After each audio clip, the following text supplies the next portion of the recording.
a lot of guys lose, and it's not because, you know, they bowl bad, just guys bowl big games till the last game. So you're never safe until it's out of the wood mathematically.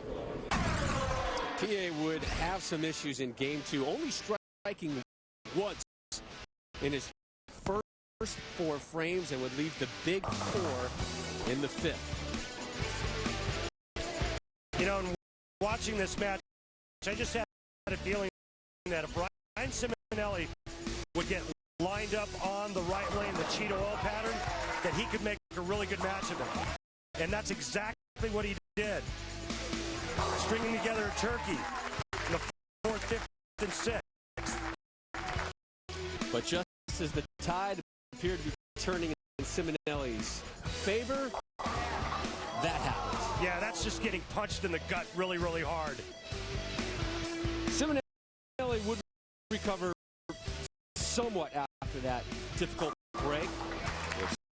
Strikeout in the 10th to reduce the deficit from 60 to 48 heading into game 3. Yeah, but Rob, he only bowled 201, and he didn't really get enough out of that game. He could have bowled a really big game, but due to bad pin carry, it was only 201, 189.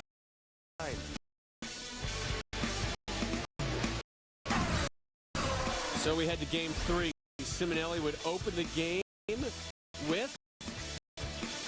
another pocket 7-10 and would not strike until frame number 6.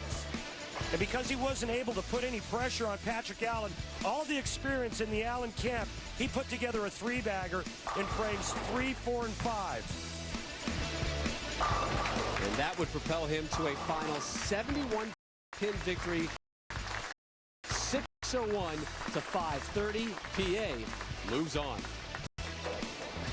You know, Ryan really got off to a bad start. You know, bowled 120. You know, I really didn't take advantage of as much of it the first game as I could have. I only shot 180. I couldn't strike on the right lane, and he actually bowled really well the last 2 games. He got a few bad breaks, a couple 7-10s, a couple ring 7s. He could have made that match a lot more interesting. Fortunately, I made a good ball change the 3rd game, finally figured out the right lane somewhat, so I was able to hold him off. Semifinal number 2 had your 50 seed Doug Kent. Where has he been the last 2 years, taking on 27 seed Brian Kretzer? It was an even match through the opening 5 frames of game 1, each player with an open frame. But it was Kretzer who made the first mistake, opening in the 7th frame after leaving the washout.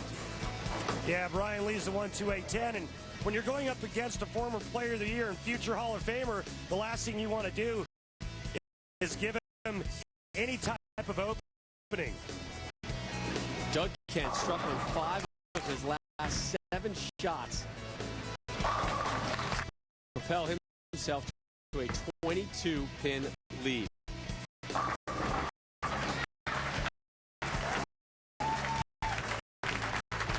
.211, 189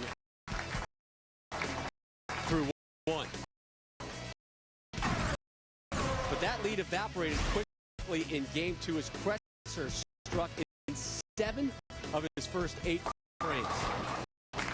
Remember, it's a 3-game total pinfall match, and boy, you really have to be impressed with what Brian Kretzer has accomplished this season, working on a straight game and still being able to throw the big hook.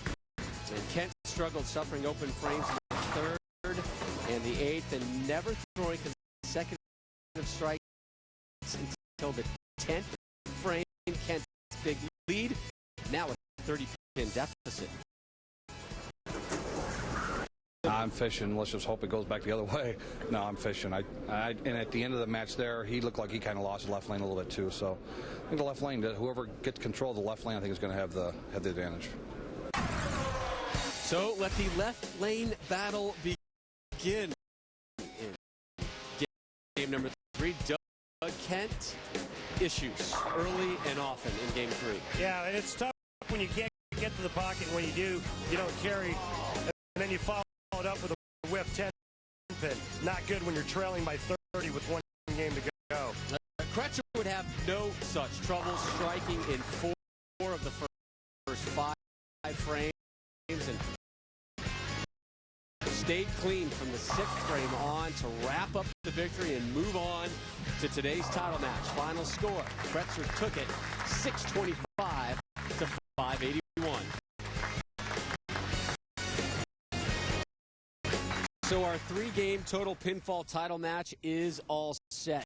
Number 27 seed Brian Kretzer to take on 21 seed Patrick Allen. 2 mid-majors seeking to continue their Cinderella story. This is the GoRV Match Play Championship live on ESPN.